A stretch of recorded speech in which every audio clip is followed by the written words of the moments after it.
సరే, మూడో పాఠాన్ని కొంచెం శ్రద్ధగా వినండి. ఇది కొంచెం కష్టంగా ఉంటుంది. ఎక్కువ కాలం బ్రతకాలంటే ఏం చేయాలి? నాన్ వెజ్ మానేయాలా? ఆకుకూరలు తినాలా? యోగా చేయాలా? ఒక అబ్బాయి యోగా చేద్దామని ఈ కాలుని తీసుకెళ్ళి మెడమే పెట్టాడంట. అది అక్కడే ఉందంట. మనోడు హార్ట్ స్ట్రోక్ వచ్చి పోయాడు. అర్థమవుతుంది మీకు? నిజంగా చెప్తున్నారు. టీవీ 9లో వచ్చిన స్క్రోలింగ్ ఇది. తొందరగా చనిపోవాలని ఎవరైనా అనుకుంటున్నారు ఇక్కడ? ఎవరు అనుకోరు? తొందరగా. పాఠం పేరేంటండి? ఎక్కువ కాలం బ్రతకాలంటే ఏం చేయాలి? ఎవరి దగ్గరికి వెళ్ళాలి? చర్చికి వస్తే ఏం తెలుస్తుందండి? డాక్టర్ గారి దగ్గరికి వెళ్తే తెలుస్తుంది. ఎక్కువ కాలం బ్రతకాలంటే ఏంటో ఆయన చెప్తాడు. అమ్మా మీ ఇద్దరు వేరు వేరుగా వచ్చేసండి. అయితే సరే, కూర్చో. సరే వినండి. తొందరగా చనిపోవాలని ఎవ్వరూ అనుకోరు. ఎందుకంటే ఎక్కువ కాలం బ్రతకాలని అందరూ కూడా అనుకుంటారు. బ్రతకాలని ఉద్దేశంతో వంట చేసుకుని వచ్చాం, మంచినీళ్ళు పట్టుకుని వచ్చాం. ఏదన్నా అనారోగ్యం వస్తే వెంటనే హాస్పిటల్కి కూడా వెళ్ళి వైద్యం చేసుకుంటాం, మందు బిళ్ళలు వేసుకుంటాం. డబ్బు కావాలి కాబట్టి పనికి వెళ్తాం, సంపాదించుకుంటాం, ఆహారం కొనుక్కుంటాం, మందులు కూడా కొనుక్కుంటాం. అందరూ బ్రతకాలని అనుకుంటారు. అందరూ కూడా ఎక్కువ కాలం బ్రతకాలనుకుంటారు. ఏమంటే 40-45 వచ్చిన తర్వాత చచ్చిపోదాం అనుకుంటున్నాను ఎవరు అనుకోరు. బ్రతకాలని అనుకుంటారు, ఎక్కువ కాలం బ్రతకాలని అనుకుంటారు. మరి ఎక్కువ కాలం బ్రతకాలంటే ఏం చేయాలి? ఈ పాఠం ద్వారా మనం తెలుసుకుంటాం. లోకాన్ని ఏమండి ఎక్కువ కాలం బ్రతకాలంటే ఏం కావాలని అడిగితే కొంతమంది ఏం చెప్పారంటే డబ్బు ఉంటే ఎక్కువ కాలం బ్రతకొచ్చండి, డబ్బు ఉంటే ఎక్కువ కాలం బ్రతకొచ్చండి అండి. వైఎస్ రాజశేఖర రెడ్డి గారు డబ్బు లేక చచ్చిపోయాడా? డబ్బు ఉందా లేదండి? రామోజీరావు గారు ఉన్నారు, డబ్బు ఉందా లేదా? ఉంది. మరి ఎందుకు చచ్చిపోయారు? ఎక్కువ కాలం బ్రతకాలి, ఇంకా కొన్నాళ్ళు బ్రతకాలి కదా. అంటే డబ్బు ఉంటే ఎక్కువ కాలం బ్రతకరు, అంతేనా? బ్రతకరు. డబ్బు ఉంటే ఎక్కువ కాలం బ్రతకరు. రెండోది, ఎక్కువ కాలం బ్రతకాలంటే చాలా మంది ఏమంటారంటే డబ్బు కాదండి, ఆరోగ్యం ఉంటే ఆరోగ్యమే మహాభాగ్యం. కొంచెం శ్రద్ధగా వినండి. ఆరోగ్యమే మహాభాగ్యం. ఆరోగ్యం ఉంటే ఎక్కువ కాలం బ్రతకొచ్చు. ఏమండి? ఆరోగ్యం ఉంటే ఎక్కువ కాలం బ్రతకొచ్చండి. మంత్రి సత్యనారాయణ రాజు ఆరోగ్యంగా ఉండడం కోసం, ఆయుష్ పెరగడం కోసం, ఆయన నోట్లోనే ఉన్నాయి ఈ మాట, ఆయుష్ పెరగడం కోసం 66 సూత్రాలు. ఆరోగ్యం కోసం, ఆయుష్ పెరగడం కూడా కోసం 66 సూత్రాలని చాలా వీడియోలు వస్తాయి మీకు. కొంతమంది ఆయుష్ పెరగడం కోసం శ్వాస మీద ధ్యాస, శ్వాస మీద ధ్యాస. కొంతమంది నడవటం, కొంతమంది పరిగెత్తడం. వీళ్ళందరూ ఏమనుకుంటున్నారంటే ఆరోగ్యంగా ఉంటే ఎక్కువ కాలం బ్రతుకుతాం, ఆరోగ్యంగా ఉంటే ఎక్కువ కాలం బ్రతుకుతాం అంటున్నారు. యోగా చేస్తూ ఎందుకు చచ్చిపోతున్నారు మరి? ఆరోగ్యం లేక చచ్చిపోతున్నారు. యోగా చక్కగా 10-15 రోజులు, 20 రోజులు, సంవత్సరం పాటు వెళ్ళారండి. యోగా చేస్తూనే హార్ట్ స్ట్రోక్ వచ్చి చచ్చిపోయిన వాళ్ళు ఉన్నారు. కొంతమంది ఆసనాలు వేస్తే ఆరోగ్యం వస్తుందని ఈ కాలుని తీసుకెళ్ళి మెడమే పెట్టి, ఇది ఒక ఆసనం తెలుసు కదా మీకు, అది అక్కడ ఇరుక్కుపోయి అలాగే హార్ట్ స్ట్రోక్ వచ్చి చచ్చిపోయాడు. కొంతమంది జిమ్ చేస్తూ జిమ్ మీద పరిగెత్తుతూనే హార్ట్ స్ట్రోక్ వచ్చి చచ్చిపోతున్నారు. మరి ఆరోగ్యంగా ఉంటే ఎక్కువ కాలం బ్రతుకుతారా? ఇప్పుడు కొంతమంది వాకింగ్ చేస్తూ యాక్సిడెంట్ అయ్యి చచ్చిపోతున్నారు. మరి వీళ్ళందరికీ ఆరోగ్యం లేక చచ్చిపోతున్నారా? జాగ్రత్తగా ఉండండి. ఎక్కువ కాలం బ్రతకాలంటే ఏం చేయాలి? ప్రతి హాస్పిటల్లో ఈ బోర్డు పెట్టుకోవాలండి. నేను చెప్పే పాఠం బోర్డు పెట్టుకోవాలి. ప్రతి ఇంట్లో కూడా పెట్టుకోండి. ఎక్కువ కాలం బ్రతకాలంటే డబ్బు కాదు, ఆరోగ్యము కాదు. అంటే ఆరోగ్యంగా ఉన్న వాళ్ళు ఎవరు చచ్చిపోవట్లేదండి. ఏ రోగం లేని వాళ్ళు కూడా చచ్చిపోతున్నారు. అంటే ఎక్కువ కాలం బ్రతకాలంటే ఆరోగ్యం కాదు. మూడోది ఏంటంటారు? దేవుడు ఏం చెప్తున్నాడంటే నువ్వు ఎక్కువ కాలం బ్రతకాలి అంటే ఆయుష్ ఉండాలి. ఏముండాలి? ఆయుష్ ఉండాలి. డబ్బు కాదు, ఆరోగ్యము కాదు, ఆయుష్ ఉండాలి. ఆయుష్ నువ్వు నేనిస్తేనే వస్తుంది. ఇంకా నువ్వు ఏం చేసినా ఆయుష్ అనేది రాదు. ఆయుష్ ఎవరి చేతిలో ఉంది? దేవుడి చేతిలో ఉంది. ఇప్పుడు ఎక్కువ కాలం బ్రతకాలంటే ఏం కావాలి? ఆయుష్ కావాలి. ఆయుష్ ఎవరి చేతిలో ఉంది? దేవుడి చేతిలో. మరి ఆయుష్ దేవుడు మనకి ఎక్కువ కాలం ప్రసాదించాలి అంటే పాటించవలసిన 7 సూత్రాలు.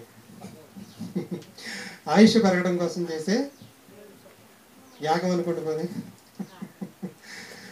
7 స్తోత్రాలు. మీకు ఆరోగ్య రహస్యాలని మన యూట్యూబ్ ఛానల్లో ప్లేలిస్ట్లో 9 వీడియోలు పెట్టాను. ఇది కూడా దాంట్లో యాడ్ చేస్తాను. ఓకేనా? చూడండి ఏం చేయాలి. డాక్టర్లకు, ప్రపంచంలో ఉన్న వైద్య శాస్త్రానికి, డాక్టర్లకు తెలియని రహస్యం అండి ఈ పాఠం. దేవుని మాట ఒక పొల్లు కానీ ఒత్తు కానీ ఏది కూడా తప్పిపోదు. మనం ఎక్కువ కాలం బ్రతకాలి అంటే దేవుడు చెప్పిన ఈ 7 పాటిస్తే మనం ఎక్కువ కాలం బ్రతుకుతాం. కీర్తనల గ్రంథం చూడండి. కీర్తనల గ్రంథం 34:12. కీర్తనల గ్రంథం 34:12. నేను ఇంతకుముందు మీకు మారు మనసుకు సంబంధించిన పాఠాలు చెప్పాను. కొంతమంది రాలేదు, నేను యూట్యూబ్లో పెట్టాను, వినమని చెప్పాను. వింటే ఈ పాఠం చాలా ఈజీగా అర్థమైపోద్ది. కీర్తనల గ్రంథం 34:12. కీర్తనల గ్రంథం 34:12. దేవుడు అడుగుతున్నాడండి, బ్రతక గోరు వాడు ఎవడైనా ఉన్నాడా? మేలు నొందుచు అంటే మంచం మీద ఉండి బ్రతకడం కాదు, మంచం మీద పడిపోయి ఎక్కువ కాలం బ్రతకడం కాదు. మేలు నొందుచు అనేక దినములు బ్రతక గోరు వాడెవడైనా ఉన్నాడా? ఎవరైనా బ్రతకాలనుకుంటున్నారా అని అడుగుతున్నాడండి దేవుడు. ఎలాగా? మేలుతో బ్రతకాలని అనుకుంటున్నారా? మళ్ళొకసారి ఫస్ట్ నుంచి చదవండి. బ్రతక గోరు వాడెవడైనా ఉన్నాడా? మేలు నొందుచు అనేక దినములు బ్రతక గోరు వాడెవడైనాను ఉన్నాడా? ఉన్నాడా? ఉంటే వాళ్ళకి చెప్తున్నాడు దేవుడు. అంటే దేవుడు బైబిల్లో రాయించింది ఏదీ లేదు, మనం ఎత్తుక్కోవడమే మన పొరపాటు. చదవండి. మొదటి నియమం అంటండి. అందరూ శ్రద్ధగా వినండి. మొదటి నియమం ఏంటి? మొదటి నియమం ఎక్కువ కాలం ఎవరైతే బ్రతకాలని అనుకుంటున్నారో వాళ్ళు చేయవలసిన మొదటి నియమం, మొదటి పాయింట్, లేదంటే మొదటి రహస్యం, సూత్రం, మీరు ఏదనుకుంటారు అనుకోండి.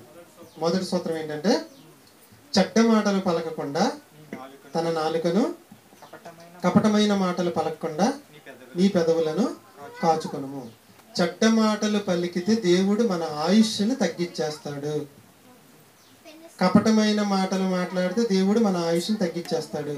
ఇప్పటి వరకు మనం ఎన్నో చెడ్డ మాటలు మాట్లాడేసాం, కపటమైన మాటలు మాట్లాడేసాం, కాబట్టి చాలా ఆయుష్ ఆల్రెడీ తగ్గించేశాడు. ఇంక దీంట్లో కోత ఉండదు. ఇక్కడి నుంచి అయినా చెడ్డ మాటలు పలకకుండా, కపటమైన మాటలు పలకకుండా ఉంటే కనీసం ఉన్న ఆయుష్ని అయినా ఉంచుతాడు. అర్థమైందని చెప్పింది మీకు. చెడ్డ మాటలు అంటే ఏంటి, కపటమైన మాటలు అంటే ఏంటి? చెడ్డ మాటలు అంటే బూతులండి.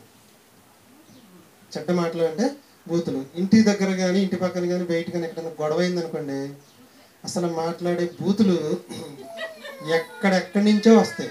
మనం విన్నప్పుడు ఏమనుకోవాలంటే, నీ ఆయుష్ త్వరలో తగ్గిపోబోతుంది. మనకు మాత్రమే తెలిసింది. ఇలా తిట్టుకుంటే చెడ్డమైన మాటలు పలికితే ఏమైందంటే ఆయుష్ తగ్గిపోతుంది. డాక్టర్ గారి దగ్గరికి వెళ్ళండి. డాక్టర్ గారు, నేను ఎక్కువ కాలం బ్రతకాలనుకుంటున్నానండి, కొంచెం ఏమైనా సూత్రం చెప్పండి అంటే, మల్టీవిటమిన్ టాబ్లెట్లు, మల్టీవిటమిన్ సిరప్లు ఇస్తాడు. చెడ్డ మాటలు పలకకుండా నీ నాలుకని, కపటమైన మాటలు చెప్పకుండా నీ పెదవులను కాచుకోమ్మా, దేవుడు నీకు ఆయుష్ ఇస్తాడు. ఆయుష్ అనేది ఉంటే ఆటోమేటిక్గా నువ్వు చక్కగా బతికేస్తావు. దేవుడిచ్చే ఆయుష్ మంచమే పడేసి ఆయుష్ ఇస్తాడండి, ఇప్పుడు మేలు అనుభవించి ఆయుష్ ఇస్తాడని చెప్పాలి డాక్టర్ గారు. అయితే మళ్ళీ ఎప్పుడు మీ దగ్గరికి రానిలేని వచ్చేస్తాం మనం. ఇంకెందుకు ఆయన దగ్గరికి వెళ్ళింది మనం. ఏంటండి, ప్రపంచంలో ఏ డాక్టర్ చెప్పని 7 నియమాల్లో మొదటి నియమం దేవుడు చెప్పాడు. ఏం చెప్పాడు? ఎంతకాలం బ్రతకాలి? ఎక్కువ కాలం. ఎలా బ్రతకాలి? మేలు నొందుచు బ్రతకాలి. అంటే ఎటువంటి అనారోగ్యం లేకుండా, ఎటువంటి ప్రమాదాలు జరగకుండా బ్రతకాలి అంటే, శరీరం లోపలికి తీసుకునే దాని గురించి అందరు ఇస్తారు. అంటే ఎక్కువ కాలం బ్రతకాలనుకుంటే టాబ్లెట్ ఇస్తారు. ఎక్కడ వేసుకోవాలి? సిరప్ ఇస్తారు, లోనికి వేసుకోవాలి. మంచి ఆహారం తినమంటారు, ఎక్కడికి వేసుకోవాలి? అందరూ ఎక్కువ కాలం బ్రతకాలంటే నోట్లోకి వెళ్ళే దాని గురించి చెప్తారు. దేవుడు ఏం చెప్పాడంటే, నోట్లోంచి బయటకు వచ్చే దాని గురించి చెప్పాడు. నోట్లోంచి బయటకు వచ్చే జాగ్రత్తగా ఉంటే ఆయుష్ ఇస్తానన్నాడు. బాగుంది, చాలా వెరైటీగా ఉంది కదా. అద్దెనండి ఇద్దెనండి నోట్లోకి ఏమని అందరూ చెప్తే, దేవుడు నోట్లో నుంచి బయటకు వచ్చే దాని విషయంలో జాగ్రత్త. అన్ని మాటలు మాట్లాడుకోండి, చెడ్డ మాటలు ఒకటి బయటికి రాకుండా చూసుకోండి. కష్టం సుఖం. అన్ని పండ్లు తినండి, మంచి చెట్లు తెలియనిచ్చి ఒక శుభ్రం తినద్దు. అన్ని దుంపలు తినండి, బంగాళదుంప కొంచెం దూరంగా ఉండండి. కష్టమా సుఖమా అంటే సుఖంగానే ఏంటి, దేవుడు ఎవరిని కూడా పరలోకానికి రానివ్వకూడదని చట్టాలు ఏం చేయలే, అవునా కదా? ఏం చేయాలి చెప్పండి ఇప్పుడు? చెడ్డ మాటలు అంటే బూతులు, ఎక్కువ కాలం బ్రతకాలంటే బూతులు వద్దు, గొడవలు వద్దు. గొడవలను ఎక్కువగా బూతులు వస్తాయి. ఎవరో సంగతి మనకు అనవసరం. కొందరికంటే ఏ పని లేకపోతే మొగుడి పిల్లలు ఆ రోజు దెబ్బలాడుకుంటారంటండి. మన కృష్ణ ఉన్నాడు కదా, చర్చకు వచ్చే కృష్ణ, వర్షం వస్తుందని రాలేదనుకుంటా అయ్యగారు పాపం. అంటే ఇప్పుడు ఏం జరిగింది? న్యాయంగా వచ్చే సిరి పోయింది. ఆ సిరి ఏ సిరిలోకి మారిపోయింది? అన్యాయ సిరిలోకి మారిపోయింది. ఎంత నష్టం ఒకసారి ఆలోచించండి. కొందరు ఏ పనిలో గొడవ పడతారంటే, కృష్ణ వాళ్ళ ఇంటి పక్కన భార్య భర్తలు ఉంటారు, ఎక్కువగా పక్క వాళ్ళతో ఎవరో కొంత రోజు ఏదో గొడవ పెట్టుకుంటారు. రోజు గొడవ ఉంటుందంటండి ఇంట్లో. అమ్మాయి ఈ రోజు ఏ గొడవ లేదు అనుకుంటే సాయంకాలం 3 పిల్లలు దెబ్బలాడుకుంటారండి. ఇంట్లో గొడవ ఉండాలంటండి, ఎప్పుడు గొడవ ఉండాల్సిందండి. గొడవలో ఏముంటాయండి? చక్కగా మంచి నీతి వాక్యాలు వస్తాయా? మోహపు చూపు నేరం అనే మాటలు మాట్లాడుకుంటారు గొడవలో, వాటికి బూతులే వస్తాయి. బూతులు మాట్లాడిన ప్రతి మాట కూడా మన ఆయుష్ తగ్గిపోతుంది. నీ మాటల వలన కుటుంబం విడిపోతే, స్నేహం చెడిపోతే, గొడవలు వస్తే అవన్నీ కూడా చెడ్డ మాటలు, కపటపు మాటలు. కపటపు మాటలు అంటే చెడ్డ మాటలు అంటే ఇవి కుటుంబాలను విడదీయటం, అవన్నీ కూడా చెడ్డ మాటలు. కపటపు మాటలు అంటే లోన ఒకటి ఉంచుకుని బయటకు ఒకటి మాట్లాడడం కపటపు మాటలు. సామెతల గ్రంథం 18వ అధ్యాయం 21వ వచనం. సామెతల గ్రంథం 18వ అధ్యాయం 21వ వచనం. సామెతల గ్రంథం 18వ అధ్యాయం 21వ వచనం. అండి, దేవుడు ఈరోజు సంతోషించే చిన్న పని మనం చేసింది తెలుసా? అన్యాయపు సిరితో 200 రూపాయలు ఖర్చు పెట్టి బిస్కెట్ ప్యాకెట్ తీసుకొచ్చి ఇచ్చాం. అన్యాయపు సిరేనది, అన్యాయపు సిరే. మీరు కూడా ఏదైనా ఆసక్తి ఉంటే పులిహార కానీ అంటే చేయలేదు. నేను యుక్తిగా నడుచుకుందాం అంటున్నాను. ఏం లేదు, వాళ్ళకి కొంచెం విత్తనాలు వేసి వదిలేస్తే తల్లిదండ్రులు కూడా ఆదివారం ఒక్కరోజు కూడా కాయలేకపోతున్నారు పిల్లల్ని. పరిస్థితి అలా ఉంది. చర్చికి పంపిస్తే వాళ్ళు తిప్పలేదు, వాళ్ళే పడతారని వాళ్ళు అనుకుంటున్నారు. మనం దాన్ని ఎలా మార్చేస్తున్నాం అంటే ఇలా మార్చేస్తున్నాం. అందరికి పాఠం ఇచ్చాం. మామూలుగా చర్చికి వెళ్ళేస్తే ఇంటి దగ్గర పనే ఉండదు వాళ్ళకి. ఇప్పుడు వెళ్ళి కానించి బైబిల్ బొమ్మ వేయాలి, దానికి రంగులు వేయాలి, దాని పేర్లు రాయాలి, ఏ దినాన ఏం చేశాడో రాయాలి, చదవాలి. అక్క నీకు వచ్చిందా, చెల్లి నీకు వచ్చిందా, నన్ను అప్పచెచ్చుకో, అమ్మ నన్ను అప్పచెచ్చుకో. ఈ వారం రోజులు ఏదో కాసేపు, రేపు సాయంకాలం ఎలాగో నా దగ్గరికి వచ్చేస్తారు, 5 నిమిషాలు కూర్చోబెట్టి చెప్పేస్తాను. మంచి అవకాశం కదండి. ఓకే, అన్యాయపు సిరిలోనే న్యాయపు సిరి కూడా కలిపి చేసేస్తున్నాం. సరే, తర్వాత చూడండి. సామెతల గ్రంథం 18వ అధ్యాయం 21వ వచనం. మీ అందరికీ తెలిసిన రెఫరెన్స్ ఇది, అందరికి బాగా నాటుకుపోయిన రెఫరెన్స్. సామెతల గ్రంథం 18వ అధ్యాయం 21వ వచనం. సర్వేశ్వర గారు ఒకసారి పాఠం కూడా చెప్పారు. జీవ మరణములు నాలుక వశము. నువ్వు చావాలన్నా బ్రతుకుండాలన్నా నీ నాలుక. ఒక్క చెడ్డ మాటలు, కపటపు మాటలు తప్ప మిగిలిన అన్ని మాటలు మాట్లాడుకో. ఏమండదు దేవుడు, ఒక్క మాటనే రానివ్వకుండా చూసుకోండి. కొంతమంది బూతులకు తగులుకుంటే గంట అరగంట మాట్లాడతారండి. వాళ్ళ ఆయుష్ ఏమైపోద్దండి? తగ్గిపోద్ది. ఏం చేయక్కర్లే, ఏ మందులు కూడా వాడక్కర్లా, ఆటోమేటిక్గా తగ్గిపోద్ది అంత ఆయుష్. అర్థంతరంగా చనిపోవడం అనేది జరుగుతుంది. తర్వాత చూడండి సార్, చదవండి 18:21. జీవ మరణములు నాలుక వశము. సరిపోదు, జీవ మరణములు నాలుక వశము. కాబట్టి నాలుకని జాగ్రత్తగా పెట్టుకుంటే ఎక్కువ కాలం బతకచ్చు. అంతేనా? నాలుకని జాగ్రత్తగా పెట్టుకుంటే ఎక్కువ కాలం బ్రతక. ఎలా బ్రతకచ్చు అంటే దేవుడు మన ఆయుష్ని తగ్గించకుండా ఉంటాడు. ఇప్పుడు ఇది కష్టమా సుఖమా చెప్పండి? చెడ్డ మాటలు పలకకుండా ఉండటం కష్టమా సుఖమా? ఈజీయేనండి. అన్ని మాటలు అసలు మీరు రేపటి నుంచి ఏ మాటలు మాట్లాడద్దు, మీ భార్యతో మాత్రమే మాట్లాడండి అన్నాడు దేవుడు. అప్పుడు కష్టం చేయలేకెళ్ళి, అప్పుడు కష్టం సుఖం చెప్పండి? మీరు భార్య భర్తలు మాత్రమే మాట్లాడుకొని ఇంకెవరితో మాట్లాడొద్దు అన్నాడు దేవుడు. అది కష్టం. అన్న చెడ్డ మాటలు మాట్లాడొద్దు, మిగిలిన అన్ని మాటలు మాట్లాడుతూ ఇచ్చింది నోరు నేనే కదా అన్నాడు. కష్టమేం కాదు. దాంతోపాటు ఆయుష్ కూడా తగ్గించుకొని ఉంటాడు, పెంచుతాడు. తర్వాత చూడండి రెండో నియమం అక్కడే ఉందండి. రెండో నియమం కూడా అక్కడే ఉంది. కీర్తనల గ్రంథం 34వ అధ్యాయం 14వ వచనం. కీర్తనల గ్రంథం 34వ అధ్యాయం 14వ వచనం. కీడు చేయుట మాని మేలు చేయము. ఎక్కువ కాలం బ్రతకాలి అంటే కీడు చేయటం మాని మేలు చేయాలి. మరి జగన్మోహన్ రెడ్డి గారు కీడు చేశారా మేలు చేశారు చెప్పండి మీరు? కీడు చేయటం అని మేలు చేయాలి. కీడు చేయటం అని మేలు చేయాలి. మేలు చేస్తే దేవుడు ఏమిస్తాడంట? ఆయుష్ ఇస్తాడంట. అనేక దినములు మంచి ఆరోగ్యంతో బ్రతికి ఏర్పాటుని దేవుడు సిద్ధం చేయాలంటే ఏం చేయాలి? కీడు చేయటం అని మేలు చేయాలి. వీలైతే మేలు చేద్దాం, కీడు ఎవరికి చేయకుండా ఉందాం అంటారు అందరూ. కాబట్టి ఏం చేయాలి? మేలే చేయాలి. మేలు చేస్తే దేవుడు మనకి ఆయుష్ ఇస్తాడు. ఇది సులువా కష్టమండి? కీడు ఒక్కటే మానమంటున్నాడు, అన్ని పనులు చేసుకోమంటున్నాడు. కీడు పని ఒక్కటే మాని అన్ని పనులు చేసుకోమంటున్నాడు. కష్టమా సుఖమా? ఇదే ప్రసంగాన్ని ఒక భార్యని ఇంటికి వెళ్తే భర్త తగులుకుని లేట్ అయిందని ప్రార్థన, 3 పాఠాలని కొంచెం లేట్ అయిందని లేట్కి వెళ్తే కట్టికి బూతులు తిడుతున్నాడు అంటండి. అసలు అన్నకూడని మాటలని అంటున్నాడు ఇంటి దగ్గర. ఇప్పుడు ఈ పాఠం ఉంది కదా, ఏమనుకోవాలి? అమ్మో నీ ఆయుష్ తగ్గిపోతుంది, ఆయుష్ తగ్గిపోతుంది అని అనుకుంటుంది. ఓకే, మరి కీడు మాని మేలు చేయాలి. మేలు చేయాలంటే ఏం చేయాలి? అర్జెంటుగా మాటలు ఆపేయాలి. ఎందుకని? ఎక్కువగా తిడితే తొందరగా చచ్చిపోతాడు, ఆయుష్ తగ్గిపోద్ది. ఆయుష్ తగ్గకుండా మేలు చేయమన్నాడు కదా. మేలు చేయాలంటే ఏం చేయాలి? ఏమండి, బూతులు తిడితే అనవసరంగా దేవుడు మీ ఆయుష్ తగ్గిస్తాడు, నా మాటిని ఆపండి అని ఆపాలి. ఆపపోతే ఆ పోతే ఆడిపోతాడులే తొందరగా అనుకున్నాం అనుకోండి, అది కీడు చేసినట్ట మేలు చేసినట్ట? కీడు చేసినట్టు. ఆడైపోతాడులే అనుకుంటే కీడు చేసినట్టు. కీడు చేయటం అని మేలు చేయండి. కీడు చేయటం అని మేలు చేయండి. కాబట్టి ఏం జరిగింది అప్పుడు? మేలు చేస్తే ఆయుష్ పెరిగిద్ది. కాబట్టి మొదటిది ఏంటి చెప్పండి? నాకు గుర్తులేక అడగట్లేదని మిమ్మల్ని. నాకైతే మర్చిపోయి అడగట్లా. నెత్తట్లో లెగ్గొట్టి అడిగినా చెప్పాలి. మొదటి నియమం చెప్పు, ఎక్కువ కాలం బ్రతకాలంటే అనంగా చెప్పేయాలి.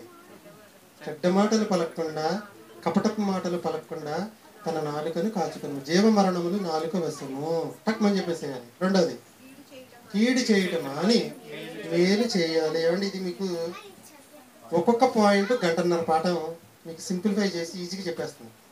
7 గంటల పాఠాన్ని 40 నిమిషాలు చెప్పేస్తుంది. ఓకేనా? రెండోది అర్థమైంది అనుకోండి. మూడో నియమం అక్కడే ఉంచండి. ఎక్కువ కాలం బ్రతకాలంటే ఏం చేయాలి? అక్కడే ఉంది, కీర్తనల గ్రంథం 34:14. మూడవ నియమం ఇది. సమాధానం వెతకి దానిని అంటాడు. నేను ఎప్పటి నుంచో చెప్తాను మీకు ఈ భూమి మీద చచ్చిపోయే ముందు రోజుకి శత్రువు అనేవాడు ఉండకూడదు. చచ్చిపోయే ముందు రోజు కాదండి, ఈ రోజు నుంచి ఉండకూడదు. సో శత్రువు అనేవాడు మనకు ఉండకూడదు.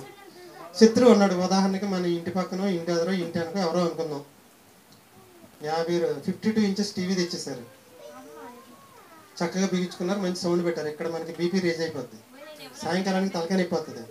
తెల్లవారిపాటికి బీపీ వచ్చి కింద పడిపోయి హాస్పిటల్కి వెళ్ళి వాళ్ళేమో టీవీ కొన్న బిల్లు వాళ్ళు తెచ్చుకుంటే హాస్పిటల్లో బిల్లు మనం తెచ్చుకుంటాం. హాస్పిటల్కి వెళ్ళి వాళ్ళు టీవీ కొన్న బిల్లు తెచ్చుకుంటే మనం ఏం తెచ్చుకుంటాం?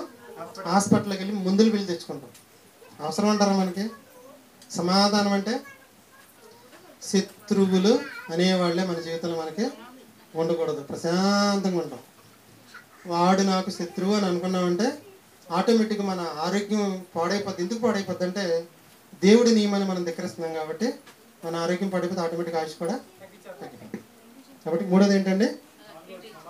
సమాధానము. మూడోది సమాధానం వెతికి దాన్ని వెంటాడాలి. ఇప్పుడు సమాధానం ఎక్కడ లేకుండా పోయిందంటే సమాధానం ఎక్కడ లేకుండా పోయిందండి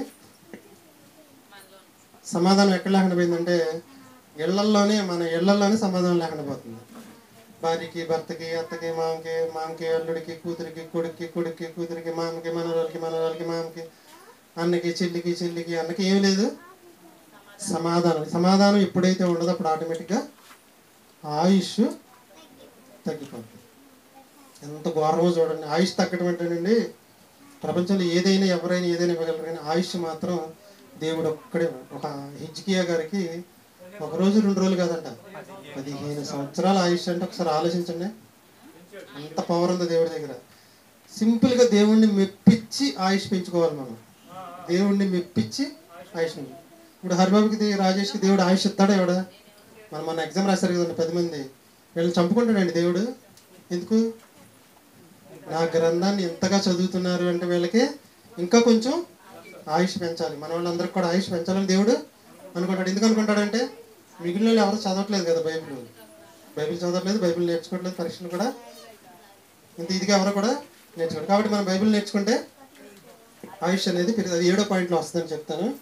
3వ నియమం ఏం చెప్పాను? సమాధానం వెతికి. మనకి సినిమాలో డైలాగ్ ఉంటుంది, తగ్గేదిలే అంటారు. అంతే ఏంటి? తగ్గాల్సిందే, తగ్గితేనే ఆయుష్ పెరుగుతుంది. తగ్గేది లేదంటే ఆయన కూడా తగ్గేది లేని ఆయుష్ తగ్గించేస్తాడు.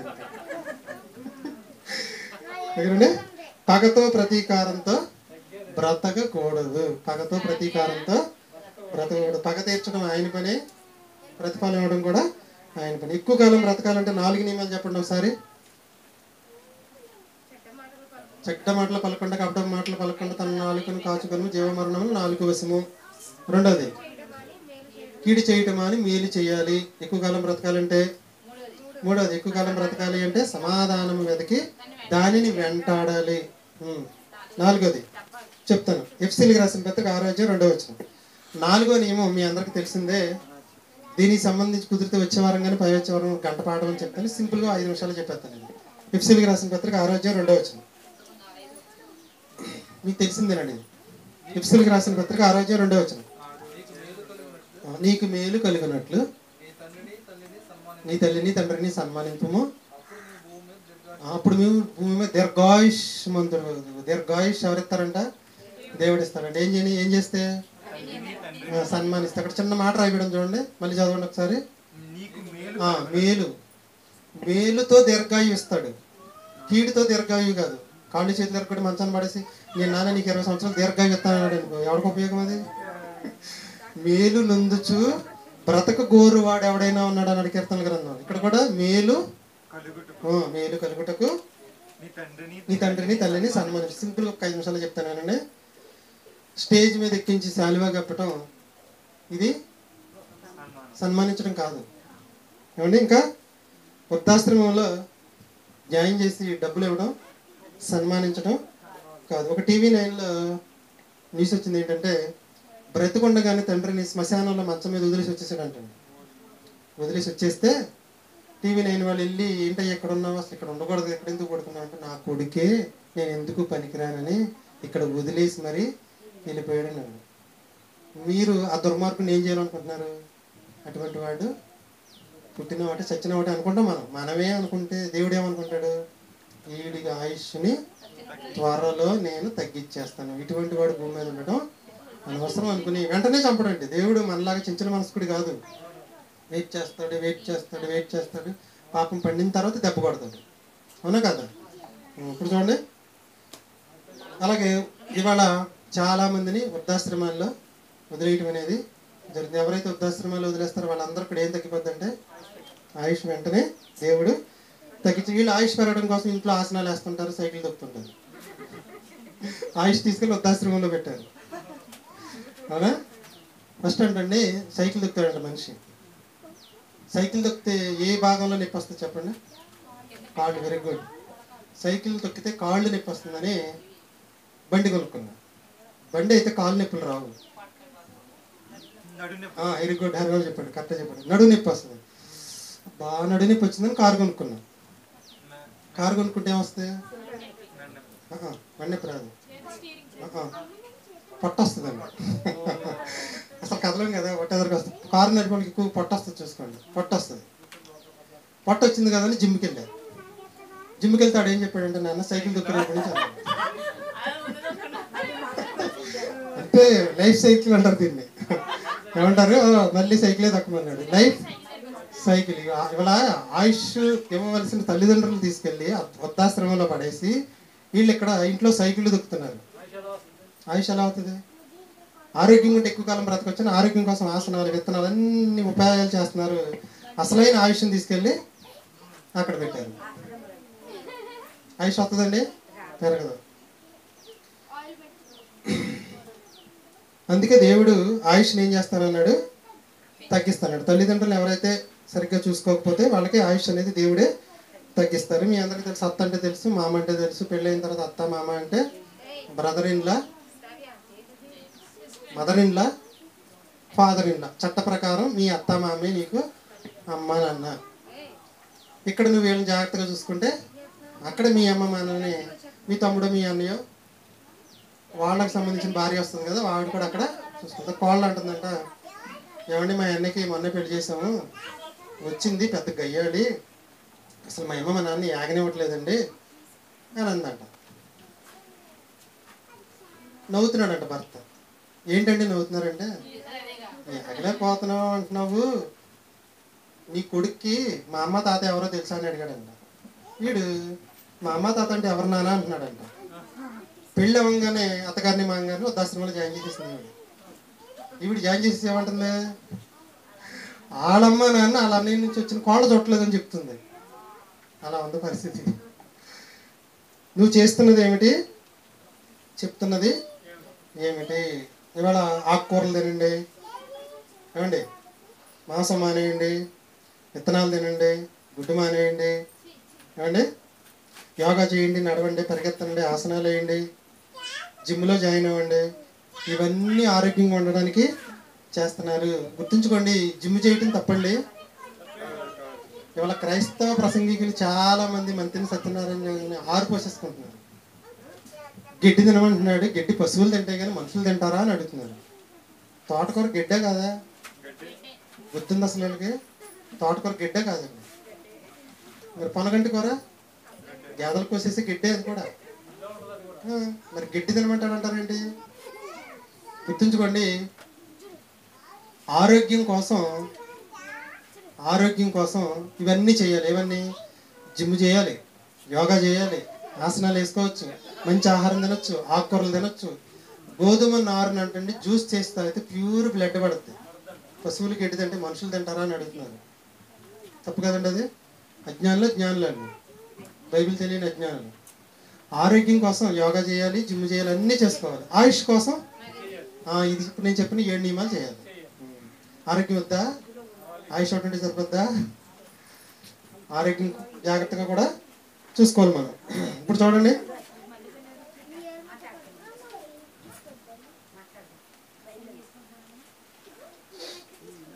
మనం ఎన్నో నియమాలు ఉన్నామండి? 4 నియమాలు ఉన్నాం. అవ్వలేదు.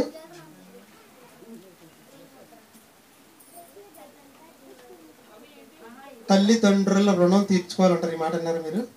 తల్లిదండ్రుల రుణం తీర్చుకోవాలి. రుణం అంటే ఏంటి? తల్లిదండ్రులు మనకన్నా అప్పించారు, మేమేమో నన్ను అప్పించారండి. తల్లిదండ్రుల రుణం తీర్చుకోవాలి. అందరూ శ్రద్ధగా ఉండాలి. తల్లిదండ్రుల రుణం తీర్చుకోవాలి. చంద్రబాబు నాయుడు గారు వచ్చిన తర్వాత అంతకితం గెలిచినప్పుడు రైతుల రుణమాఫీ అన్నాడు. రుణమాఫీ అంటే అప్పుని మాఫీ చేశారు. తల్లిదండ్రుల రుణం అంటే తల్లిదండ్రులు మనకేదో అప్పిచ్చారు. ఏం అప్పిచ్చారు? దాన్ని ఎలా తీర్చుకోవాలి? తల్లిదండ్రుల రుణాన్ని తీర్చుకుంటేనే ఏంటి తల్లిదండ్రుల రుణాన్ని తీర్చుకుంటేనే దేవుడు మనకు ఆయుష్ అనేది పెంచుతాడు. తల్లిదండ్రుల రుణం తీర్చుకోవడం అంటే వినండి, మనకి 5 సంవత్సరాల వయసు వరకు వినాలి. మనకి 5 సంవత్సరాల వయసు వచ్చే వరకు మన అమ్మ నాన్న, మనకు 5 సంవత్సరాలు వచ్చే వరకు మన అమ్మ నాన్న మనల్ని మంచం మీదే అన్ని సేవలు చేశారు. 1, 2 తినడం, కడగడం, ఎత్తడం, మీకు హాస్పిటల్కి వస్తే హాస్పిటల్ ఏ టైంలో ఆ టైంలో వేసుకెళ్తాం, అరిగిందో లేదో చూసుకోవడం, కడుపులో నొప్పి వచ్చిందో చూసుకోవడం, కళ్ళు కాపాడుతూ, బాడీని కాపాడుతూ, శరీర అవయవాలన్నీ జాగ్రత్తగా కాపాడితే 5 సంవత్సరాల పాటు కాపాడితే 6వ సంవత్సరం స్కూల్లోకి వెళ్తే ఆడి తిండి మధ్యాహ్నం తింటాడు, సాయంకాలం వచ్చిన తర్వాత ఈవిడి పెడద్ది. అప్పటి వరకు ఎవరు పెట్టారు? ఎవరికి అడిగారు? ఎవరు ఎత్తారు? ఇదంతా రుణం అంటండి. వాళ్ళు ఏ విధంగా అయితే మనకు సేవ చేస్తారో ఆ రుణాన్ని మనం తీర్చుకోవాలి. ఎప్పుడు తీర్చుకోవాలి? తల్లిదండ్రులు వృద్ధులు అయిపోయిన తర్వాత ఆ రుణాన్ని మనం తీర్చుకుంటే దేవుడు మనకు ఆయుష్ ఇస్తాను అంటున్నాడు. నీ తండ్రిని నీకు మేలు కలిగినట్లు సన్మానిస్తే నువ్వు దీర్ఘాయుష్మంతుడు అవుతావు. అంటే నిండు 100 ఏళ్ళు చక్కగా బ్రతుకుతావని దేవుడు మనకి ఏమిచ్చాడంటే ఆజ్ఞ ఇచ్చాడు. ఆ రుణాన్ని మనం తీర్చుకుంటే ఆయుష్ పెరుగుతుంది. రుణమాఫీ చేసేసాం అనుకోండి. రుణమాఫీ అంటే నేను చేయనంటున్నా. మనం రుణమాఫీ అంటే నువ్వు కట్టే డబ్బు కట్టొద్దని ఆయన రుణమాఫీ చేశాడు. మనం కూడా తల్లిదండ్రుల రుణాన్ని మాఫీ చేసేస్తున్నాం. మాఫీ చేయకూడదు, తీర్చాలి. రుణాన్ని తీర్చాలి. తీర్చితేనే మనకు ఆయుష్ అనేది పెరుగుతుంది. మీ అందరికి తెలుసు, మా అమ్మగారు తెలుసు మీకు. మా మామగారిని బాత్రూమ్ ఆవిడ ఎదురుగా ఉండే గుమ్మంలో కూర్చోపెట్టి కాగితంతో తీసి బయట పడేసి చేతులు కడుతున్నది. అమ్మ కాదు ఆవిడకి, అత్తగారు. 2 రోజులు, 1 రోజు 2 రోజులు కాదు, కొన్ని నెలల పాటు చేసింది. పక్కకి మరి బాత్రూంలో తీసుకెళ్ళి కూర్చోబెట్టుకొచ్చాను. ఇంట్లో అడిగితే మా అమ్మ అయితే నేను చేయనా, అక్కడ దాకా ఆవిడ నడిచి వెళ్ళలేదు, అక్కడ దాకా ఆవిడ నడిచి వెళ్ళలేదు, దారిలో పడిపోతే ఎవరిది బాధ్యత అని గుమ్మంలో కూర్చోబెట్టి శుభ్రంగా ఎత్తి చేతితో శుభ్రంగా అంతా కూడా కడిగేది మా అమ్మ. అదంతా మేము చూసాం. దాన్ని ఏమంటారు? రుణం అంటారు. ఇప్పుడు ఆవిడ ఎలా ఉంది ఇంట్లో? మా ఇంట్లో దర్జాగా బతుకుతుంది అని అంటారు కాదంటారు. మనం చేసినదే మన నెత్తి మీదకి వస్తుంది. తల్లిదండ్రుల రుణాన్ని మాఫీ చేయొద్దు, రుణమాఫీ చేయొద్దు. రుణాన్ని తీర్చుకుంటేనే ఆయుష్ పెరిగింది. ఎక్కువ కాలం బ్రతుకుతాం మనం, ఎక్కువ కాలం బ్రతుకుతాం. కాబట్టి 4 ఒకసారి చెప్తారా? నిద్రలో లేపడిగిన చెప్పేయాలి. చెప్పండి. చెడ్డ మాటలు పలకకుండా, కపటపు మాటలు పలకకుండా నాలుకను కాచుకుంటే ఎక్కువ కాలం బ్రతుకుతాము. కీడు చేయకు మేలు చేస్తే ఎక్కువ కాలం బ్రతుకుతాము. సమాధానం వెతికి దాన్ని వెంటాడితే ఎక్కువ కాలం బ్రతుకుతాము. తల్లిదండ్రుల రుణాన్ని తీర్చుకుంటే ఎక్కువ కాలం బ్రతుకుతాము. 5వది సామెతల గ్రంథం 28:16. ఎక్కువ కాలం బ్రతకాలంటే, ఇంకా 3 నిమిషాలు అయిపోతుంది. ఎక్కువ కాలం బ్రతకాలంటే సామెతల గ్రంథం 28:16. 28:16. సామెతల గ్రంథం 28:16. సామెతల గ్రంథం 28:16. వివేకము లేనివాడవై జనులను అధికారి దుర్లాభమును ద్వేషించువాడు దీర్ఘాయుష్మంతుడగును. అంటే దేవుడు ఆయుష్ ఇస్తాను అంటున్నాడు. దుర్లాభాన్ని ఆశించకుండా ఉండేవాడికి దేవుడు ఏమి ఇస్తాడంటే ఆయుష్ ఇస్తాడు. దుర్లాభము అంటే చెడ్డ మార్గము లేదా అక్రమ సంపాదన. అక్రమ సంపాదనని ఎవరైతే ఆశించారో వాళ్ళకి దేవుడు ఆయుష్ ఇస్తానన్నాడు. టీవీ 9లో వచ్చిన న్యూస్ ఒకటి చెప్తాను. ఒక రైతు 1 ఎకరం పొలం ఉంది, దాన్ని లోన్ పెట్టి అప్పు తెచ్చుకుందామని ఎంఆర్ఓ దగ్గరికి వెళ్ళాడు. ఎంఆర్ఓకి జీతం అవుతుంది, ₹1,00,000 అడిగింది. ₹1,00,000 అయితే నీ కాగితాలు ఇస్తాను. దగ్గర 3 నెలల పాటు తిరిగాడు అంటుంది. 3 నెలల పాటు తిరిగిన ఆ డబ్బు నువ్వు చూసుకొని నీ కాగితాలు రెడీ అంటుందంట. నేను డబ్బులు ఇవ్వను, నా భూమికి నాకు డబ్బులు ఎందుకు ఇవ్వాలి, ఇవ్వనంటే ఆవిడ కూడా పత్రాలు ఇవ్వనంటే ఇవ్వనంటుంది. ఒకరోజు అదును చూసుకున్నాడు, చక్కగా వెళ్ళాడు. అమ్మ ఇస్తావా ఇవ్వ, చివరిసారి అడుగుతున్నాను అనంట. ఇవ్వను కాక ఇవ్వను, నేను చివరిసారి చెప్తున్నాను అన్నంట. తెల్లారి లంచ్ బ్రేక్ ఉంటుంది కదా, భోజనం టైం కదా. భోజనం టైంలో ఎలా ఉంటుందంటే పరిస్థితి, పిల్లలేమో వాళ్ళు తినేయాలని ఆరాటపడిపోతుంటే మేము తినేయాలని ఆరాటపడిపోతాం. అలాగే లంచ్ బ్రేక్లో పెట్రోల్ లట్టు గుమస్తాలతో సహా భోజనానికి వెళ్ళిపోయారు. మనోడు పెట్రోల్ బాటిల్ ఒకటి పట్టుకుని, అగ్గిపెట్టి ఒకటి పట్టుకుని, సంచిలో పెట్టుకుని లోన్కి వెళ్ళిపోయాడు. లోన్కి వెళ్ళి తలుపులు వేస్తాడు. ఆవిడ ఒక్కటే ఉంది. ఆ పెట్రోల్ పోసేసి అంటించేసి బీరో చాటుని అక్కడ దాక్కుని పోయాడు. వెళ్ళి అరుపులు కేకలు, అరిసి అరిసి అరిసి తలుపులు పగల కొట్టేసి లోన్కి వెళ్తే సగం కాలిపోయింది. హాస్పిటల్లో జాయిన్ చేస్తే చచ్చిపోయింది. మనోడు సైలెంట్గా బయటకు వచ్చేసాడు. దుర్లాభమును అపేక్షిస్తే ఆయుష్ ఏమైపోయింది? ఎంతో కాలం బ్రతకాల్సిన మనిషి చచ్చిపోయింది. దుర్లాభమును అపేక్షిస్తే ఆయుష్ తగ్గిపోద్ది, అపేక్షించకుండా ఉంటే ఆయుష్ పెరిగిద్దండి. కాబట్టి నీకు తెలిసిన రెఫరెన్స్ దీనికి సంబంధించి అధికముగా దుర్మార్గపు పనులు చేయకము హరిబాబు తెలుసు. నీ కాలముకు ముందుగా నీ వేళ చనిపోదు. ప్రసంగి గ్రంథంలో ఉంటుంది. ప్రసంగి గారు చెప్పిన మాట అవునండి. మోసం చేసేవాడికి నిద్ర రాదంటండి. మోసం చేసి సంపాదించేవాడికి నిద్ర రాదు. మీకు తెలుసో తెలీదో, దొంగ బాధకులు కూడా ఈరోజు చాలా ఆస్తులు దొంగ మాటలు చెప్పి సంపాదించారంట. వాళ్ళకి కూడా నిద్ర రావట్లేదంట. ఏమైపోద్దో ఈ ఆస్తి అని. ఒక కోటీశ్వరుడికి నిద్ర రాక గుమ్మంలో నుంచుంటే ఎదురుగుండా వాళ్ళ ఇంటికి ముందు చెట్టు కింద ఒక అడుక్కు తినేవాడు కమ్మగా నిద్రపోతున్నాడు. దోమలు కొడుతూనే దుప్పట్లేదు, చల్లటి గాలి వస్తుంది. బాల్కనీలోకి వెళ్ళిన వాడు దిగెళ్ళి దగ్గరికి వెళ్ళి లెగ్గొట్టినా లేకొట్లా దోమలు కొడుతున్నాడు, అమ్మ నిద్రపోతున్నాడు. తెల్లారి ఎంత అదృష్టవంతుడు అయ్యా నువ్వు, ఈ 100 రూపాయలు ఉంచుకో అని ఇచ్చేసి ఆయన పనికి ఆయన వెళ్ళిపోయి మళ్ళీ సాయంకాలం అయింది, మళ్ళీ నిద్ర రాట్ల ధనవంతుడికి. మళ్ళీ యథామావులకి పైకి ఎక్కాడు. పైకి ఎక్కితే మళ్ళీ మనోడు అసలు ఈడేం చేస్తున్నాడో చూద్దామని ఎక్కాడు పైకి. ఎక్కితాడు, ఇలా మునగ తీసుకుని కూర్చుని ఉన్నాడు చెట్టు కింద. వాన లేదు, ఏమీ లేదు. వీడికి డౌట్ వచ్చింది. 1 గంట వరకు చూశాడు, 2 వరకు చూశాడు. 2కి వెళ్ళి ఏంటి రోజు చక్కగా కొట్టుకుంటున్నావు కదా, నేను ఇటే వెళ్తాను ఇటే వస్తున్నాను, ఏంటి ఇవాళ నిద్రపోవట్లేదు అని అడిగితే, అయ్యే మీరు 100 రూపాయలు ఇచ్చారుగా, 10 రూపాయలు ఖర్చు పెట్టుకున్నాను, 90 రూపాయలు నేను జోల్లో, ఎవడన్నా దెబ్బేస్తాడేమని నిద్రపోకుండా కూర్చున్నాడు. 90 రూపాయల కోసం. అందుకతో నేను సంపాదించుకున్న దాన్ని చక్కగా నా అవసరానికి సరిపడా సంపాదించుకుని అడుక్కుని వాటిని కొనుక్కుని తినేసి కమ్మగా పడుకుని పోయేవాడిని. ఎక్స్ట్రా డబ్బులు ఈరోజు నాకు 90 రూపాయలు ఉన్నాయి, ఎవరన్నా వచ్చి దెబ్బేస్తారన్న భయంతో నిద్రపోకుండా కూర్చున్నాను. ఇప్పుడు నిద్ర పడిపోతే ఏం పోద్ది? అనారోగ్యం పాలైపోతాడు. ఇప్పుడు చెప్పండి, న్యాయంగా రూపాయి సంపాదించిన ఆయుష్ పెరిగిద్దంట. న్యాయంగా రూపాయలు సంపాదిస్తే ఆయుష్ పెరిగిద్ది. ఇది కూడా అన్యాయపు సిరి అని ఇందటి పాటలో చెప్పారు. దాన్ని మీరు కలుపుకోండి, ఓకేనా? లేదు, అన్యాయంగా సంపాదిస్తే అది మనకి ఆయుష్ని తగ్గించేస్తుంది. కాబట్టి ఏం చేయాలంటే ఇప్పుడు మనం ఎక్కువ కాలం బ్రతకాలంటే 5వ ఆరోగ్య రహస్యం ఏంటి? అక్రమ సంపాదనని ఆశించుకో. 6వ సూత్రం 10:27 సామెతల గ్రంథం 10వ అధ్యాయం 27వ వచనం. సామెతల గ్రంథం 10వ అధ్యాయం 27వ వచనం. యెహోవా యందు భయభక్తులు కలిగి ఉండడం దీర్ఘాయువు కారణము, భక్తిహీనుల ఆయుష్ తగ్గిపోవును. ఒకసారి చదువుతాను. సామెతల గ్రంథం 10వ అధ్యాయం 27వ వచనం. సామెతల గ్రంథం 10వ అధ్యాయం 27వ వచనం. యెహోవా యందు భయభక్తులు కలిగి ఉండుట దీర్ఘాయువునకు కారణము, భక్తిహీనుల ఆయుష్ తగ్గిపోవును. ఇంతకీ భయం అంటే ఏంటి, భక్తి అంటే ఏంటి? భక్తి అంటే ఈరోజు మీ అందరూ చర్చకు వచ్చి కూర్చున్నారు చూసారా, అది భక్తి. చక్క ప్రార్థన చేశారు, పాట పాడారు, ప్రసంగం వింటున్నారు, ప్రసంగం చెప్తున్నారు, ఇది భక్తి. చర్చికి రాని వాళ్ళు చాలామంది ఇంటి దగ్గర ఉన్నారు, చర్చిలకి వెళ్ళని వారు కూడా ఉన్నారు. వీళ్ళందరికీ ఏం లేదు, భక్తి గురించి చెప్పి భక్తి లేదు. మనకి ఏముంది, వచ్చాము భక్తి ఉండి వచ్చేసాము. రాని వాళ్ళందరికీ ఏం లేదు, భక్తి లేదు. మరి వచ్చిన మనలో ఎంతమందికి భయం ఉంది?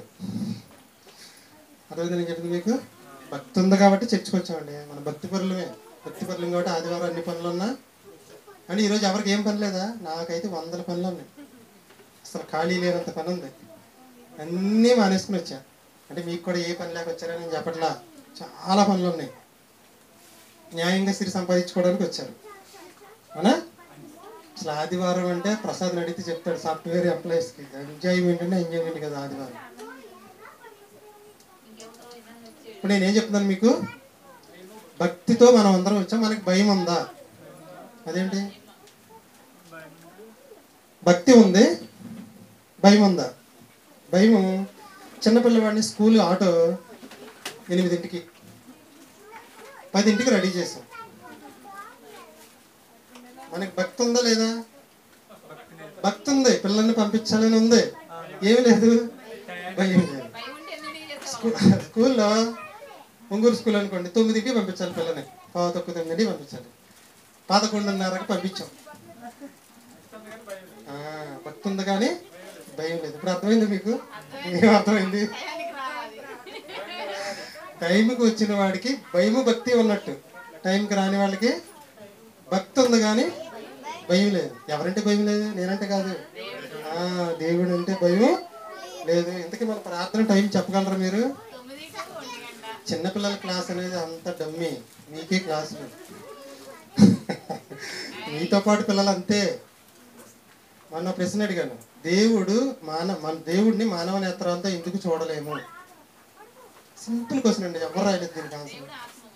ఆత్మ రూపంలో ఉన్నాడు కనుక, అంతే, అయిపోయింది. అది రాయలే చాలా మంది రాయలే. నాకు బాధేసింది, ఎందుకు దేవుడు మానవ నేత్రాలు కనిపించడు? ఆత్మ రూపంలో ఉన్నాడు కాబట్టి, అంతే, చిన్న మొక్క. అలా సింపుల్ కూడా చెప్పలేకపోవడం అనేది జరిగింది. భక్తి ఉంది కానీ ఏం లేదు మనకి, భయం అనేది లేదు. భయం లేకపోతే ఆయుష్ పెరగదు. భక్తి ఉంటే ఆయుష్ పెరిగిద్ది అన్నాడా? భయభక్తులు కలిగి ఉండడం దీర్ఘాయువునకు మూలం. దీర్ఘాయువునకు మూలం. రేపు పెన్షన్ 7,000 రూపాయల పెన్షన్. చరిత్రలో, రాష్ట్ర చరిత్రలో ఎవరు 7,000 రూపాయల పెన్షన్ ఒకేసారి. నెక్స్ట్ మంత్ నుంచి 4,000 అండి. అంటే ఆయన ఎక్కిన వాగ్దానం చేసిన దగ్గర నుంచి 1000 కలిపి 7,000 రేపు. ఎన్ని గంటలకు ఇస్తామని నిర్ణయం చెప్పేశారు మైక్లో? 6 గంటలకు ఇచ్చేస్తామన్నారు. 12ంటికి లేసామని మనకి ఎలాగో ఈరోజు 7,000 వస్తాయి. 12ంటికి లేసారు మంచం నుంచి. నీకు భయం ఉందా అసలు? చుట్టుపక్కల ఎవరు నీకు భయం ఉందా? నీకు అసలు భయం ఉందా? 6ంటికి ఇస్తామంటే భయం ఉందా? 12ంటికి లేసామంటారు అందరూ. 4ంటికి లేచిపోతాం తప్పు కాదు. 5ంటికి రెడీ అయిపోయి గంట ముందు గుమ్మ ముందు కూర్చోండి తప్పండి. అది తప్పు కాదు. భయము భక్తి కలిగి ఉండడం. అలాగే దేవుని వాళ్ళు కూడా ఏముండాలంటే భయము భక్తి ఉంటేనే దీర్ఘాయువు. టైంకి ప్రార్థనకు వస్తే ఆయుష్ పెరిగిద్ది అంట. ఇదేంటి సీక్రెట్. ఇంకోటి చూసుకుంటే మీకు పాఠం చెప్పేవాళ్ళకి కూడా భయం ఉండాలి, వినేవాళ్ళకి కూడా భయం ఉండాలి, పాట పాడేవాళ్ళకి కూడా భయం ఉండాలి, పాట వినేవాళ్ళకి కూడా భయం ఉండాలి. ఒక ఆయన కారు వేసుకొచ్చాడు, పర్లేదు, ఒక ఆయన కారు వేసుకొచ్చాడు. కారులో భార్య, పిల్లలు, వాళ్ళ అమ్మ, వాళ్ళ నాన్న, చంకలో పిల్లడు, డ్రైవరు, వీళ్ళందరూ కలిసి కారు మీద వచ్చారు. అక్కడ దాకా వచ్చిన తర్వాత మీటింగ్లో ఒక పాట పాడమన్నారు. పాట పాడమంటే పిల్లాడు ఎడుతున్నాడు, చంకలో పిల్లోడిని ఎత్తుకుని పాట పాడతాకండి ఈ పాట పాడుతున్నాడు. ఏ పాట పాడుతున్నాడు? ఎవరు లేని ఒంటరినై అని పాడుతున్నాడు. ఎవరు లేని ఒంటరిని. చంకలో పిల్లాడు ఉన్నాడు. అక్కడ ఎదురుగుండా స్టేజ్ మీద అమ్మ కూర్చుని ఉంది, నాన్న కూర్చుని ఉన్నాడు, భార్య కూర్చుని ఉంది, పిల్లలు కూర్చుని ఉన్నారు. ఏం పాట పాడుతున్నాడు? ఎవరు లేని ఒంటరిని. న్యాయంగా ఉందండి ఇది? భయం ఉంది అసలు దేవుడు అంటే? భక్తి ఉంది కానీ భయం లేదు. ఎవరు పాడాలి? కరోనాలో ఫ్యామిలీలు అందరిని పోగొట్టుకున్నాడు ఉంటాడు శివా, ఆడు పాడాలి ఆ పాట. ఎవడు పాడుతున్నాడు? నేను పాడుతున్నాడు. 20 ఏళ్ళ నుంచి చర్చికి వెళ్చు చిన్న గొర్రె పిల్లని నేనని పాట పాడుతున్నాడు. భక్తి ఉంది కానీ భయం లేదు. ఆ పాట ఎవరు పాడాలి? పాట తప్పు కాదు. ఎవరూ లేని ఒంటరిని పాట తప్పు కాదు, వీడు పాడుతుంది తప్పు. చిన్న గొర్రె పిల్లని చేసే పాట తప్పు కాదు. పెద్ద గొర్రె లాగా వీడు పాడుతుంది తప్పు. ఎవరు పాడాలి? వీళ్ళు పాడాలి. ఎవరు? చిన్నపిల్ల, చిన్న గొర్రె పిల్లని నేను తప్పు లేదు, వీళ్ళు పాడచ్చు. పాట తప్పు కాదు. అంటే ఏం లేదు వాళ్ళకి ప్రసంగం చెప్పమన్నా. మన వాళ్ళని అప్పటికప్పుడు చెప్పమంటే చెప్పరు. ఎందుకో తెలుసా? భయం. ఇక్కడ కూర్చున్న వాళ్ళు మేధావులు, అనవసరంగా ఏదో చెప్పేస్తే దొరికిపోతే షేమ్ అయిపోతాము, నేర్చుకుని చెప్తా ఉంటారు. తప్పు కదా అది. మన సరేశ్వర బాబు గారిని కూడా చెప్పమంటే నేను చెప్తాను. ఎందుకు చెప్పడు? భయం. భయం భక్తి, భక్తితో కూడిన భయం. ఏది పడితే చెప్తావేంటి? నువ్వు ఉన్నావు, నువ్వు చెప్పానని నేను చెప్పాను అంటే దేవుడు అంటే ఏముంది? భయం. అదే దొంగ బతుకులు చూడండి, అస్సలు నేర్చుకోవాల్సిన పని లేదు, ప్రిపేర్ అవ్వాల్సిన పని లేదు, ఏది చెప్పినా పర్లేదు. విశ్వాసాలు కూడా ఏంటి? వెళ్ళామా వచ్చామా అయిపోయింది అంతే. ఆరోగ్య రహస్యాలు చెప్తారండి అక్కడ. ఎక్కువ కాలం బ్రతకాలంటే చెప్తారా? అసలు అన్యాయశ్రీ అంటే ఏంటో చెప్తారా? మనం చేయవలసిన సత్క్రియ అంటే ఏంటో చెప్తారంటే చెప్పరు. కాక చెప్పరు. వాళ్ళందరూ ఏం చేస్తున్నారంటే భక్తి ఉంది కానీ భయం లేదు, భక్తి ఉంది కానీ భయం లేదు. 7వ ఆరోగ్య సూత్రం చెప్తామండి. ఇప్పుడు చంద్రబాబు గారు అంతక్రితం వచ్చాడు. అంతక్రితం ఎలక్షన్లో గెలవడానికి ముందు క్యాన్వాసింగ్కి వెళ్ళేటప్పుడు చంద్రబాబు గారు క్యాన్వాసింగ్కి వచ్చినప్పుడు క్రితం 5 సంవత్సరాల క్రితం ఆడవాళ్ళు చాలామంది లైన్లో నుంచుని వచ్చి గంటల తరబడి నుంచుంటే, ఎందుకమ్మా ఇంతసేపు నుంచున్నారంటే, చంద్రబాబు గారు మాకు పసుపు కుంకుమ ఇచ్చారండి అందుకే నుంచున్నామన్నారు. ఆయన 7ంటికి వస్తానంటే వాళ్ళు 8:30 వరకు నుంచున్నారు. ఆయన 11ంటికి వచ్చాడు, 11ంటి వరకు అలాగే నుంచున్నారు. ఏంటంటే చంద్రబాబు గారు మాకు పసుపు కుంకుమ ఇచ్చారండి. మరి కారం ఎవరిచ్చారు? తాలింపు దినుసులు ఎవరిచ్చారు చెప్పండి? మసాలా దినుసులు ఎవరిచ్చారు? ఆకుకూరలు ఎవరిచ్చారు? మాంసం ఎవరిచ్చారు? బియ్యం ఎవరిచ్చారు? గోధుమలు ఎవరిచ్చారు? ఎవరిచ్చారు? దేవుడికి. పసుపు కుంకుమ ఇచ్చాడని అంతసేపు వెయిట్ చేస్తున్నారు జనాలు, భయంతో ముందే వెళ్ళిపోతున్నారు కదా. మరి దేవుడు అంటే అశ్రద్ధ. అదే భయం లేకపోవడం అంటే. భయం ఉంటేనే ఆయుష్ పెరుగుతుంది, లేదా మన ఆయుష్ని మనమే తగ్గించేసుకుంటాం అని అంటారు కాదంటారు. కాబట్టి చాలా జాగ్రత్తగా ఉండాలి. ఇప్పుడు జగన్ గారు మొన్న 2024 క్యాన్వాసింగ్లో ఆయన కోసం కూడా జనాలు చాలామంది నుంచున్నారు. అమ్మ ఏంటమ్మా 4-5 గంటల నుంచి నుంచున్నావు, ఇంకా ఆయన రాలేదు, ఇంకా రావడానికి 2 గంటలు పడుతుంది, అయినా నుంచి ఉంటానయ్యా, నాకు అమ్మఒడి ఇచ్చాడయ్యా అంది. నాకేమి ఇచ్చాడు? అమ్మఒడి ఇచ్చాడు. అమ్మఒడి ఇచ్చాడు. నేను కోసం ఎంతసేపు నుంచి ఉంటున్నావు? నిన్ను అమ్మని చేసింది ఎవరు? ఏమంటే అర్థమవుతుంది నేను చెప్పింది? అమ్మఒడి అంటున్నావు, నువ్వు విను. అమ్మఒడి ఇచ్చాడని నిల్చున్నాను అంటున్నావు భయంతో. మరి నిన్ను అమ్మని చేసింది ఎవరు? నిన్ను అమ్మని చేసింది ఎవరు? తల్లి గర్భంలో నీ కుమారుడికి రూపాన్ని ఇచ్చింది ఎవరు? అంటే ఇదంటే భక్తి ఉంది, భయం ఉంది, కానీ దేవుడు అంటే ఏం లేదు. అసలు దేవుడే గర్భఫలాన్ని ఇవ్వకపోతే నీకు అమ్మఒడే లేదు. అంతేనా? దేవుడే గర్భఫలాన్ని ఇవ్వకపోతే నీకు అమ్మఒడే లేదు. కాబట్టి దేనికి భయపడాలి? దేవుని యందు భయభక్తులు కలిగిన వారికి దీర్ఘాయువునకు మూలము. భక్తిహీనుల ఆయుష్ తగ్గిపోయింది. భక్తిహీనులు అంటే వీళ్ళు ఎవరు? భయభక్తులు లేని వాళ్ళు. అంతే, భయభక్తులు లేని వాళ్ళు. చివరి మాట చెప్పి ముగించేస్తానండి. ఇది మీ అందరికీ తెలిసిందే కాబట్టి ఒక మాటలో చెప్పేస్తాను. ఎక్కువ కాలం బ్రతకాలి అంటే దేవుడు పెట్టిన 7వ నియమం ద్వితీయోపదేశకాండం మన క్యాలెండర్లో ఉంటుందండి. అది ఎప్పటి నుంచి చెప్పేది? 17:22. నీవు చదవండి, బాగుంటుంది. ఒకసారి 17:22, 19 చూడండి. 17-19 చాలా బాగుంటుంది మాట. అది ఈరోజు చదివితే ఇంకా బాగుంటుంది. ద్వితీయోపదేశకాండం 17:19.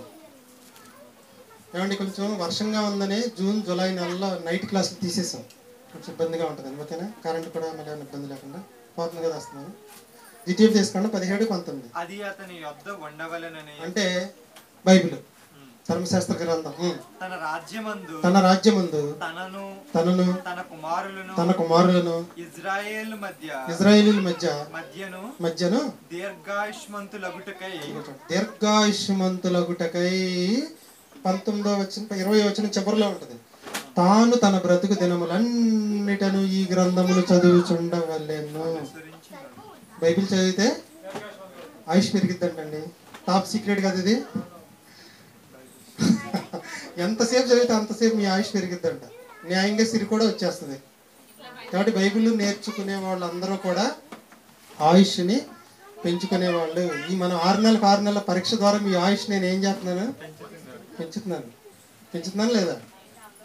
పెంచుతున్నాను. మీకు న్యాయంగా సంపాదించే సిరి కూడా వస్తుంది. ఓకేనండి?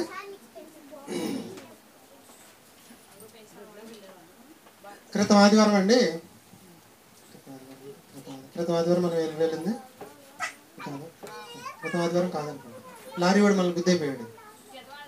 క్రితం ఆదివారం అంటే బైపాస్ చక్కగా మా పిల్లని ఎదురు నుంచోబెట్టుకున్నా, మా పిల్లని ఎమ్మెల్యే ఎక్కించుకున్నా, మా ఆవిడని ఎక్కించుకున్నాను. చిన్న బండి వేసుకుని చాలా స్లోగా వెళ్తున్నా బండి.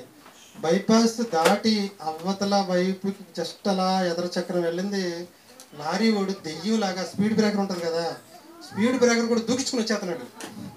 అసలు జమ్మని రేజ్ చేసి మా కోడిసారి ఎనమల నుంచి అరుతాను, ఏమండి మీదకి వచ్చేస్తాను లోపల స్పీడ్గా వెళ్ళా. లేకపోతే ఒక్క క్షణంలో మొత్తం నలుగురిని చచ్చిపోయేవాడు. అసలు అంత స్పీడ్, మేము అంత స్పీడ్ రేజ్ చేసి అడ్డ రోడ్డు వరకు వెళ్ళినా ఆడు మాకన్నా స్పీడ్గా వచ్చేస్తున్నాడు. ఇంకా స్పీడ్గా వచ్చేస్తున్నాడు. బ్రేకులు పడతలేదు, ఏమో తెలియదు. మా వెనకమాల ఇంకొకటి వచ్చాడు. అలాగే మేము లారీ వాడిని తప్పించే లోపల ఇంకొకటి వస్తే ఆడి మీదకి దగ్గర రెప్పపాట్లు ఆడి తప్పించుకుని ఎదరికి వచ్చేసి ఆడు ఫోటో తీసి వాళ్ళ ఫ్రెండ్స్ని అందరినీ ఫోన్ చేసి దారిలో లారీ ఆపితే ట్రై చేశాడు. మరి ఏం జరిగిందో తెలియదు. దేవుడు కాపాడకపోతే మన ఆయుష్ పెరగదు. ప్రమాదం అనేది తప్ప రైటా? సహజమే. మనిషి అన్న తర్వాత అనారోగ్యము ప్రమాదం అనేది సహజమే. మనం దేవుడికి ఏమవ్వాలంటే ఇంకా దగ్గర అవ్వాలి. కష్టం నష్టం వచ్చినప్పుడు దేవుడికి ఇంకా దగ్గరగా చేరితే దేవుడు మనందరినీ ఆశీర్వదిస్తాడు. 7వ పాయింట్ ఏంటండి? దీర్ఘాయుష్మంతులగుటకు బ్రతుకు దినములన్నిటను బైబిల్ చదువుతుండేవాళ్ళను. కాబట్టి అర్థమైంది అనుకుంటున్నాను. ఈ 7 పాయింట్లు ఎవరికి వాళ్ళు రాసుకోండి. ఒక్కసారి యూట్యూబ్లో ఈ వీడియో పెడతాను, ఒక్కసారి మీ అందరూ మరొకసారి చూడండి. ఎందుకంటే వ్యూస్ పెరుగుతాయి. ఇంకోటి ఛానల్లో 275 మంది సబ్స్క్రైబర్స్ అయ్యారు. మనం వీడియో పెడితే ఒకప్పుడు 5-6 చూసేవాళ్ళు. ఇప్పుడు సుమారు 300 నుంచి 50 నుంచి 60 నుంచి 70 నుంచి చూస్తున్నారు. మంచి ఆదరణ కూడా ఉంది. చిన్నపిల్లల క్లాసులో అయితే 160-150 మంది చూస్తున్నారు. సాత్విక శ్రావ్యాలు పెడితే ఇంకెంతమంది చూస్తున్నారు తెలియట్లేదు. అలా చూస్తూనే ఉంటారు. మా స్కూల్లో పిల్లలు అయితే వీళ్ళ పాఠాలు రాసుకుంటున్నారు కూడా. ఓకేనా? ఎక్కువ కాలం బ్రతకాలంటే దేవుడు చేయమన్నా 7 సూత్రాలు. సర్వేశ్వరరావు గారు ముగింపు ప్రార్థన చేస్తారు. పెట్టేది రాష్ట్ర సమానంతరం ముగింపు ప్రార్థన చేసుకుని అంటే వచ్చే ఆదివారం ఎవరి పాఠాలు వాళ్ళు చెప్తే న్యాయంగా మీ సిరి మీకు వస్తుంది. నేను చెప్తే నాకు వచ్చేస్తుంది చెప్తున్నాను, మీకు డబుల్ సిరి అవుతుంది. నాకు న్యాయంగా ఎవరి టైం టేబుల్ వాళ్ళు, ఎవరి పాఠం వాళ్ళు చెప్పేసేస్తే చక్కగా న్యాయంగా సిరి వస్తుంది. యాకోబు గారు వాళ్ళ మరదలకి ఆవిడ ఎప్పుడైనా చెప్పొచ్చు వచ్చి పాఠం. నాకు ముందు రోజు చెప్తే సమయం అనేది ఇస్తాను.